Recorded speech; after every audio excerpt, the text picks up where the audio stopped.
Bismillah.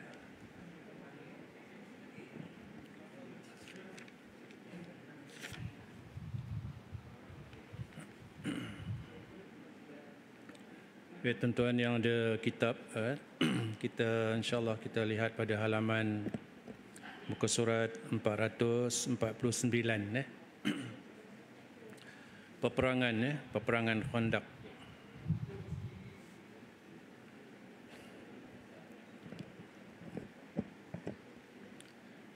Bismillahirrahmanirrahim. Assalamualaikum warahmatullahi wabarakatuh. Innal hamdalillah nahmaduhu wa nasta'inuhu wa nastaghfiruh wa na'udzu billahi min shururi anfusina wa min sayyiati a'malina.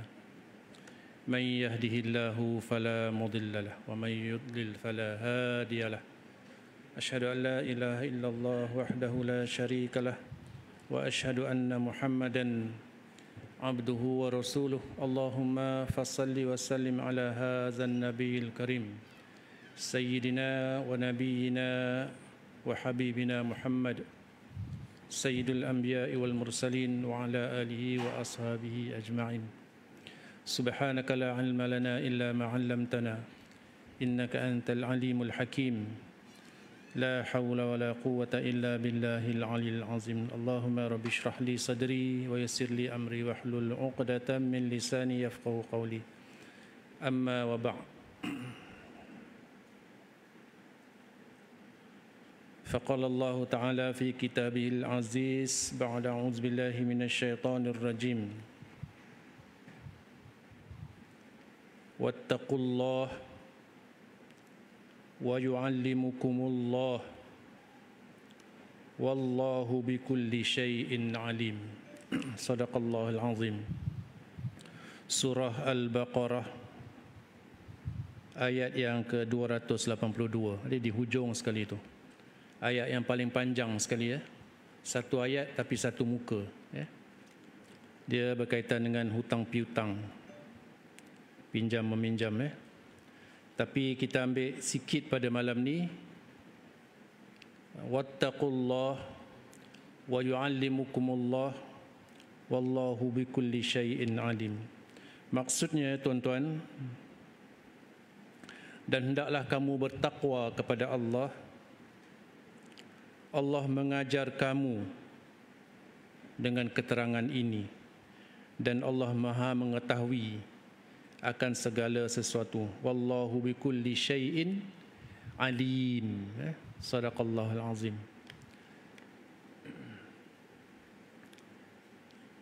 Yang dimuliakan Al-Fadil, tuan-tuan imam, tuan-tuan Bilal, tuan-tuan Siak, tuan-tuan haji, barisan kepimpinan Masjid Ar-Rahmaniyah, barisan kepimpinan kampung, tuan-tuan haji, puan-puan hajah, ibu-ibu, ayah-ayah, anak-anak yang dimuliakan Allah Subhanahu wa taala, semuanya didoakan sihat wal afiat, ceria, bahagia, berjaya di dunia dan di akhirat, dipanjangkan umurnya, insya-Allah sampai kita pada bulan Ramadan Al-Mubarak. Jadi sebelum kita mula kuliah kita pada malam ni, ada satu ayat yang dibacakan tadi, bahawa segala bentuk, segala yang Allah Subhanahu wa taala wajibkan pada kita tu ialah dengan tujuan kita belajar dan kita bertakwa. Sebab tu ayat tu wattaqullah wa yu'allimukumullah, dan Allah mendidik kamu. Wallahu bikulli syai'in alim, dan Allah tahu semua apa yang berlaku, kan? Semua dalam ilmu Allah. Macam tadi kita belajar, kita solat, secara solat berjemaah maghrib, dalam masa yang sama Allah mendidik kita tu. Allah mengajar kita, wa yu'allimukumullah. Jadi dalam dada, dalam hati kita, dalam minda kita, mesti kita ada satu keyakinan bahawa setiap yang Allah wajibkan pada kita tu, Allah nak didik kita. Allah nak ajar kita sesuatu. Sembahyang dengan kita qiyam, kita rukuk, kita sujud, kan? Diajar supaya kita sentiasa taat pada Allah, sentiasa merendah diri, sentiasa merasakan kita ni adalah seorang hamba, jiwa kehambaan. Jangan ada jiwa ketuanan. Sebagai hamba Allah. Tu. Dalam setiap solat. Dan tuan-tuan, apa yang paling special dalam solat kita? Solat kita berjemaah tu, yang Allah nak ajar kita. Kan? Ada satu hadis, bila imam baca Fatihah sampai pada hujung ayat waladdallin, kan, imam akan sebut amin, maka makmum baru ikut amin. Jangan dulu. Sebab ada satu hadis menyatakan bahawa sekiranya amin yang kita lafazkan itu menepati samanya amin para malaikat, maka ghufira lahu ma taqaddama min zambi, akan diampunkan dosa kita. Itu special solat berjemaah yang tak ada dalam solat sendiri. Kan, itu khusus Nabi sebut, imam kata amin, kita ikut amin. Sebab amin tu istajibillahu lana. Ya Allah, ya Tuhan, Allahumma istajib lana. Kan?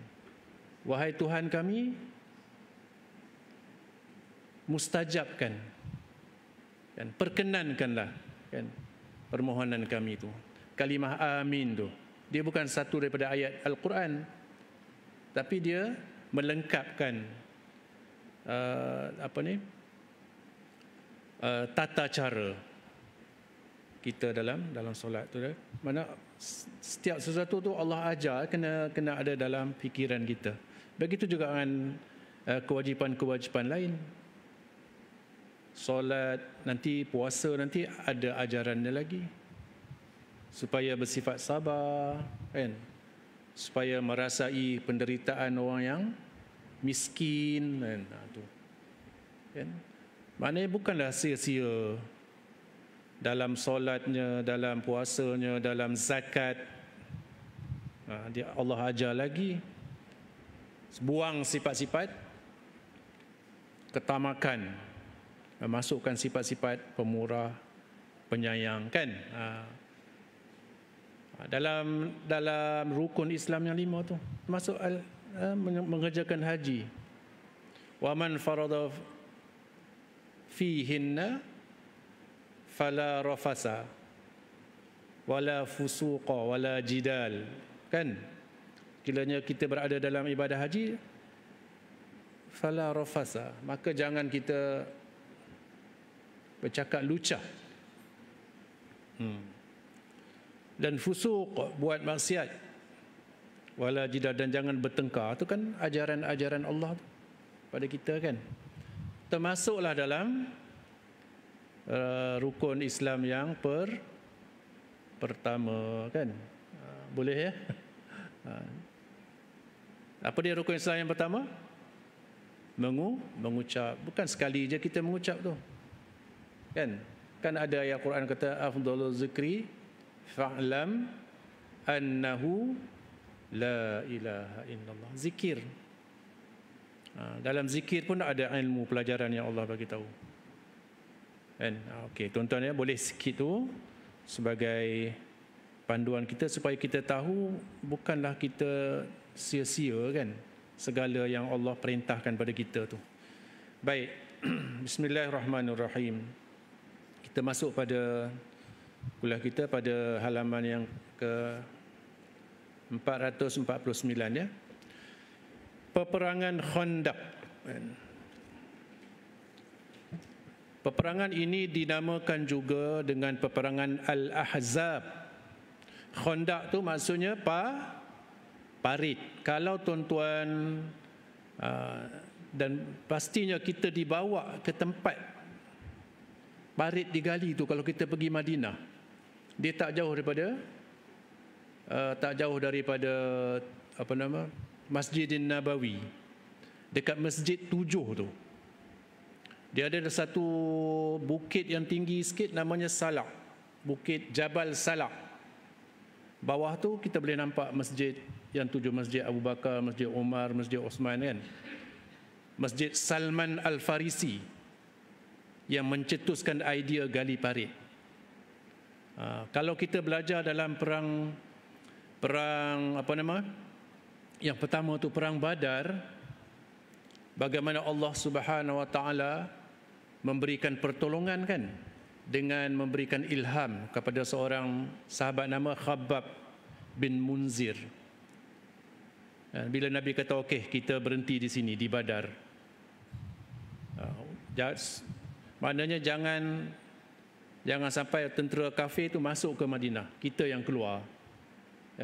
Lalu Khabbab bin Munzir ni kita flashback sikit lah ya, nak tunjukkan bagaimana Allah SWT bantu orang Islam.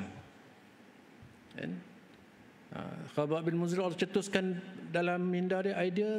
Dia tanya Rasulullah, ya Rasulullah, adakah tempat ini termasuk dalam wahyu? Rasulullah kata bukan, ini adalah strategi. Kalau strategi, saya ada satu strategi yang lebih baik. Kita mara lebih depan kawasan yang ada telaga yang besar dan kita kuasai telaga itu. Di Badar ni kan, ini cerita Badar.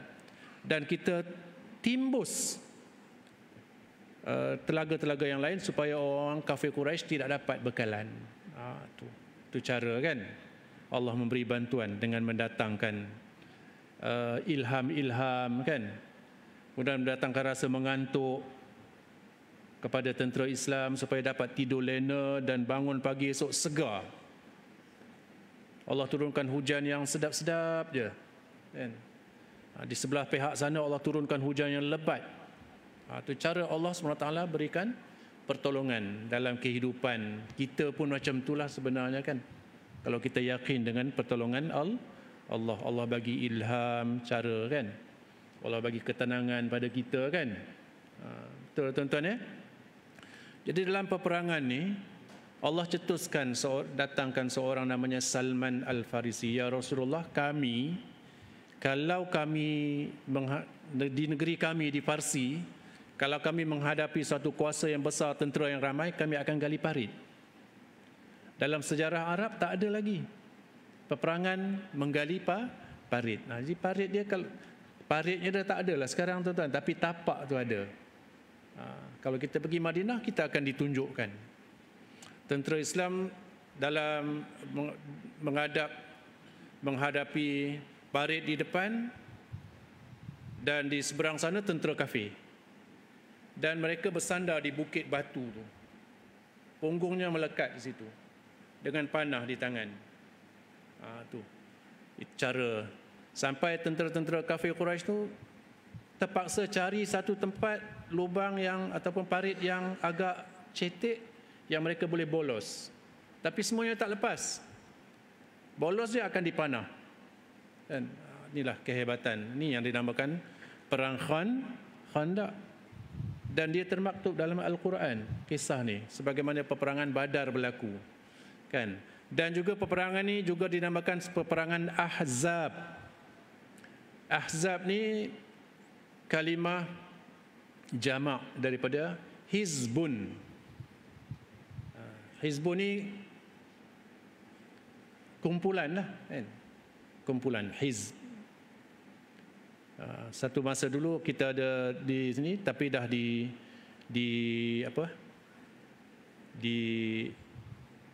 disenarai hitamkan oleh pihak JAIS lah kan, Hizbut Tahrir kan. Pernah dengar? Ini agak ekstrim kan. Dia tak mengakui ini memilih pemerintahan melalui pilihan raya. bagi mereka perang. Tu bahaya tu kan tuan-tuan. Jadi dapatnya kalimah Ahzab dan dia berlaku pada bulan Syawal. Dan ada riwayat mengatakan bahawa lafaz takbir hari raya tu ada menyebut kalimah Ahzab, wa hazamal Ahzab, dan Allah menghancurkan tentera Ahzab. Maknanya Ahzab ni maksudnya beberapa kabilah-kabilah ataupun puak-puak yang bersepakat, antaranya golongan Quraisy, termasuk juga Yahudi yang kita belajar pada kuliah-kuliah yang lalu, yang mereka ni dihalau kan, Bani Nadir. Mereka dihalau dan berkampung di Khaybar. Boleh tuan-tuan ya? Jadi peperangan ini berlaku pada bulan Syawal tahun ke-5 Hijrah. Ini adalah mengikut apa yang ditegaskan dengan kuat kata Ibnu Ishaq, Urwah bin Az-Zubair, Qatadah, Al-Baihaqi dan jumhur ulama pada tahun ke-5. Tahun ke-5 Hijrah. Perang Badar tahun ke-2. Perang Uhud tahun ke-3. Mana 2 tahun kemudian dia berlaku peperangan yang besar ni. Dalam tempoh tu ada lagi peperangan kan, tapi peperangan-peperangan kecil kan. Jumhur ulama sirah, dan dikatakan juga ianya berlaku pada tahun ke-4 Hijrah. Tarikh ini ditegaskan oleh Musa bin Aqabah dan diriwayatkan oleh Al-Bukhari dan diikuti oleh Malik. Punca meletusnya peperangan ini, sebilangan pemimpin Yahudi Bani An-Nadir telah tiba di Mekah. Jadi Bani Nadir ni dia di Madinah. Bila dihalau, mereka berkampung di Khaybar. Nanti ada satu lagi perang tuan-tuan, namanya perang Khaybar, perkampungan Yahudi yang dihalau keluar daripada Madinah ya tuan. Mereka berkumpul dan membina kekuatan di Khaybar pula. Di Khaybar ni peperangan Khaybar. Jadi orang-orang Yahudi Bani Nadir ni, mereka pergi ke Mekah berjumpa dengan kafir Quraisy dan bersepakat. Itu yang kata Ahzab. Beberapa kabilah Yahudi kan, dan kabilah-kabilah Arab, Ghatafan, ada lagi beberapa kabilah. Lantas mengajak bangsa Quraisy memerangi Rasulullah sallallahu alaihi wasallam dengan kata mereka, kami akan bersama-sama kamu untuk memerangi Muhammad hingga dapat kita membenteras mereka ke akar umbi. Itu dia. Minda orang Yahudi itu tuan-tuan. Hari ini Yahudi Zionis tu, ekstremis ya. Mereka nak menghancurkan agama Islam sampai ke akar umbi itu. Dan kata mereka lagi, agama kamu dan pegangan kamu lebih baik dari Muhammad. Maknanya orang Yahudi itu tuan-tuan, dia sanggup tu nakkan sokongan daripada orang-orang Quraisy. Dia katakan bahawa agama Quraisy, agama orang Quraisy itu apa tuan-tuan? Agama sembah berhala. Sedangkan orang Yahudi ni, mereka mendapat wahyu agama Nabi Musa, Nabi Isa. Dan dari segi akidah dia mungkin telah ada penyelewengan, tetapi asasnya mereka percaya pada nabi-nabi, ada kitab. Tapi bila bertemu dengan orang kafir Quraisy, dia kata ajaran Muhammad ni, orang Islam ni ataupun Al-Quran tu tak betul, kamu lebih betul. Boleh bayangkan minda macam ni tuan-tuan.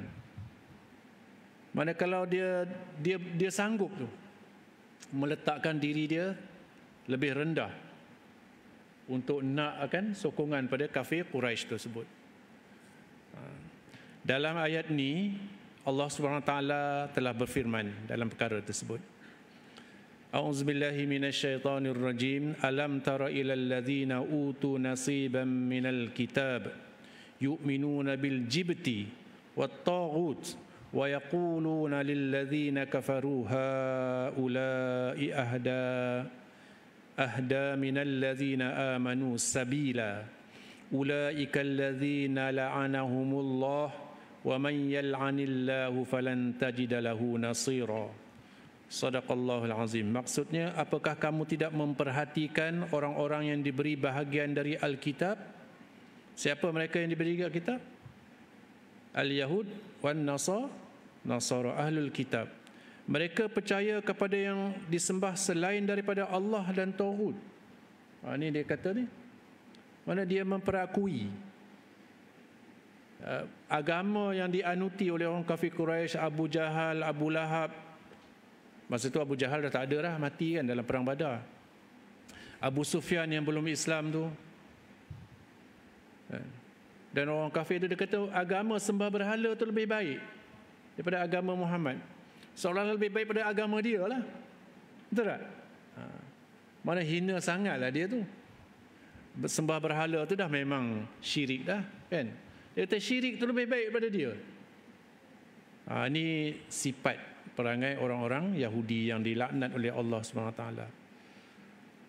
Dan mengatakan kepada orang-orang kafir musyrik Mekah bahawa mereka itu lebih benar jalannya dari orang-orang yang beriman. Ni orang kata betul-betul menjual agama ni kan. Menjual agama dia untuk kepentingan dunia dia kan, nakkan sokongan. Mereka itulah orang-orang yang dikutuki Allah. Kutuk ni maksudnya la'natullah alaih. Barang siapa yang dikutuki Allah, barang siapa yang dilaknat Allah, nescaya kamu sekali-kali tidak akan memperoleh penolong baginya. Akhirnya mereka telah bersetuju dan sepakat dengan Quraisy untuk menyerang kaum muslimin. Seterusnya menetapkan masa untuk tindakan selanjutnya. Orang yang sama juga dalam kaum Yahudi Bani Nadir ini telah datang bertemu kabilah Ghatafan dan mengajak mereka seperti mana mereka mengajak bangsa Quraisy. Akhirnya kabilah Ghatafan pun bersetuju dengan ajakan Bani Nadir ini. Lepas itu mereka bertemu dengan Bani Fuzarah dan Bani Murrah yang akhirnya mereka semua bersetuju dan seterusnya menetapkan tarikh penyerangan ke atas Rasulullah sallallahu alaihi wasallam. Yang itu dinamakan peperangan Ahzab, peperangan pakatan orang-orang kafir Quraisy dan Yahudi. Itu yang dikatakan Ahzab. Dan beberapa golongan orang-orang kafir yang bersekutu dan menyerang orang-orang Islam. Selain itu juga dinamakan sebagai peperangan Khandaq. Baik.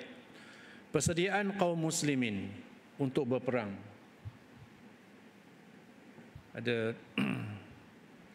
kaum muslimin bersiap untuk berperang sebaik sahaja berita pakatan barisan musyrikin itu sampai ke pengetahuan Rasulullah sallallahu alaihi wasallam. Dan Nabi dia ada mukjizat lah, boleh tahu ya. Dan dia ada, Nabi pun ada perisik dia, perisik-perisik. Dan berita serangan mereka dari kota Mekah. Rasulullah sallallahu alaihi wasallam menyampaikan berita ini kepada kaum muslimin. Seterusnya baginda sallallahu alaihi wasallam bermesyuarat dengan mereka membincangkan persoalan ini. Salman Al-Farisi radhiyallahu anhu telah mengesyorkan supaya digali kubu, digali khandaq kan, digali parit tadi. Kaum muslimin kagum dengan pendapat itu kerana peperangan secara berkubu ini sebelumnya tidak diketahui oleh bangsa Arab kan. Salman Al-Farisi itu seorang berbangsa Farsi, orang Iran kan, orang Iran yang kalau cerita dia panjang lah macam mana dia boleh sampai ke Madinah. Asalnya anak seorang pembesar di Farsi, kuat dengan pegangan agama Majusi dia. Daripada Majusi dia datang orang Nasrani, dia masuk Nasrani, mencari kebenaran, kan? Sampai ke Syria, mencari kebenaran, akhirnya dibawa sampai ke Madinah dan menemui kebenaran tu, masuk Islam, dimuliakan oleh Allah Subhanahu wa taala, kan? Itu dia. Salman Al-Farisi asalnya beragama menyembah api.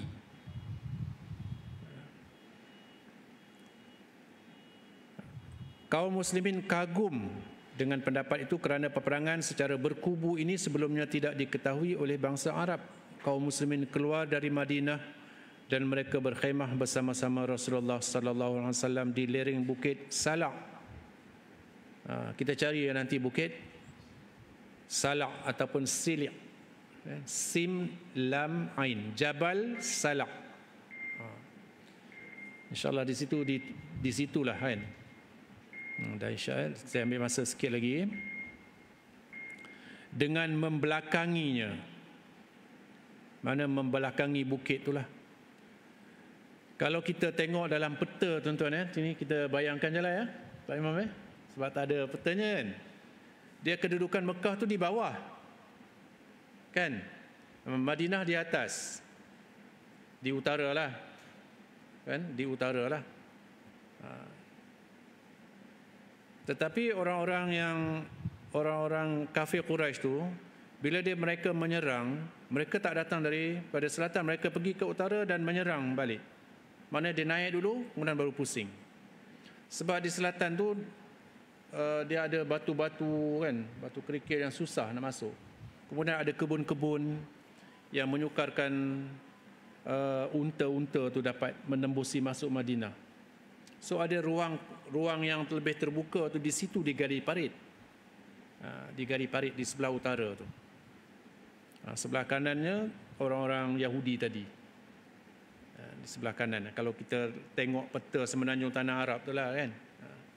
Boleh bayangkan, ya.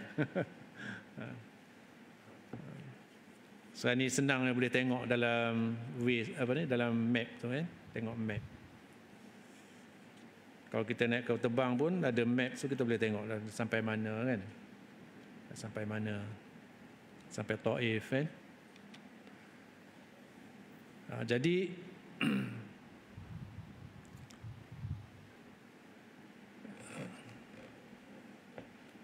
membelakanginya. Kemudian mereka beramai-ramai menggali kubu, memisahkan antara mereka dengan seteru-seteru mereka. Kaum muslimin berjumlah 3,000 orang. Manakala seluruh kafir Quraisy bersama dengan kabilah-kabilah lain berjumlah 10,000 orang. 10,000 ni ikut riwayat menyatakan penduduk Madinah masa itu pun tak sampai 10,000 masa peristiwa itu berlaku. Tetapi tentera kafir Quraisy dengan orang Yahudi itu dia punya gigihnya tu nak serang Islam, sampai sanggup pergi berbincang, berkumpul dan dapat kumpulkan 10,000. Bayangkan, tuan-tuan, katanya 6,000 tentera selain daripada Quraisy, 4,000 tentera Quraisy daripada Mekah 4,000 datang. Bayangkan, tuan-tuan, 10,000 nak lawan dengan 3,000 orang.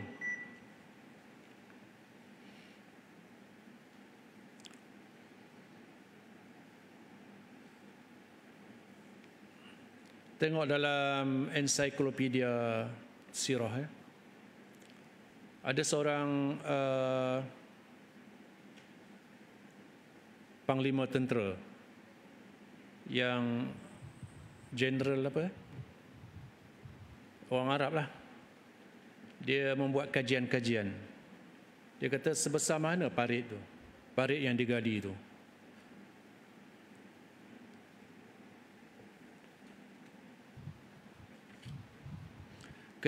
Kedalaman dia 4 meter.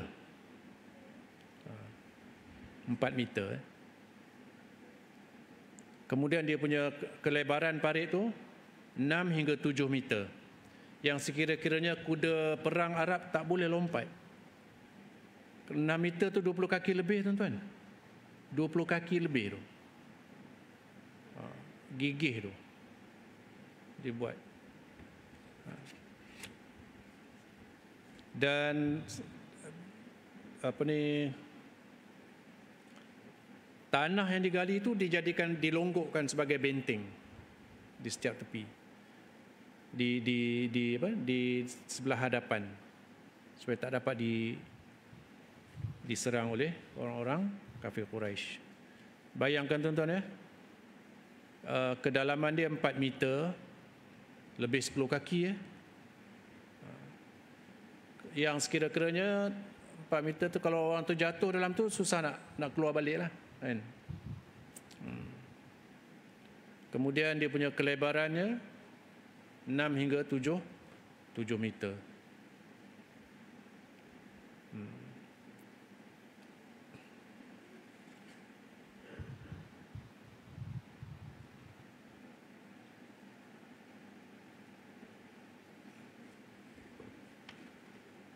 Panjang lagi tuan-tuan ya. Pemandangan di sekitar kerja-kerja menggali parit. Rasanya kita stop dulu di sini ya. InsyaAllah diberi kelapangan, diberi kesempatan ya. Mudah-mudahan Allah SWT panjangkan umur kita, dimudahkan urusan puasa, banyakkan berdoa lah ya. Mudahkan puasa, mudahkan tarawih, mudahkan baca Quran kan. Dan jadikan Ramadan tu suatu keperluan juga kan bagi kita, bukan suatu kelebihan. Kita memerlukan Ramadan kan. Kita memerlukan Ramadan sebab kandungan apa yang ada dalam Ramadan itu satu yang sangat besar kan. InsyaAllah.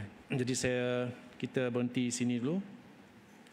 InsyaAllah kita sambung pada kuliah kita selepas daripada Ramadan lah kan. Mudah-mudahan saya ucapkan selamat berpuasa, selamat menyambut bulan Ramadan, dan saya mohon ampun dan maaf atas segala salah silap saya, terkasar bahasa yang tidak enak dan sebagainya tu. Mudah-mudahan kita mendapat keberkatan pada bulan yang mulia ni. Wassallallahu ala sayyidina Muhammad wa ala alihi wasallam walhamdulillahi rabbil alamin. A'udzubillahi samil alim minasyaitonir rajim. Bismillahirrahmanirrahim. Alhamdulillahi rabbil alamin wassalatu wassalamu ala asyrafil mursalin wa ala alihi wa ashabihi ajma'in. Allahumma arzuqna ilman nafi'a. Ya Allah, Tuhan kami, kurniakanlah kami ilmu yang bermanfaat, wa rizqan halalan tayyiban mubarakan, rezeki yang halal, yang baik dan yang berkat, wa amalan salihan mutaqabbala, dan amalan kebaikan yang Engkau terima. Rabbana atina fid dunya hasanah fil akhirati hasanatan wa qina azabannar. Wa sallallahu ala sayyidina Muhammad wa ala alihi wa sahbihi wasallama walhamdulillahi rabbil alamin. Assalamualaikum warahmatullahi wabarakatuh.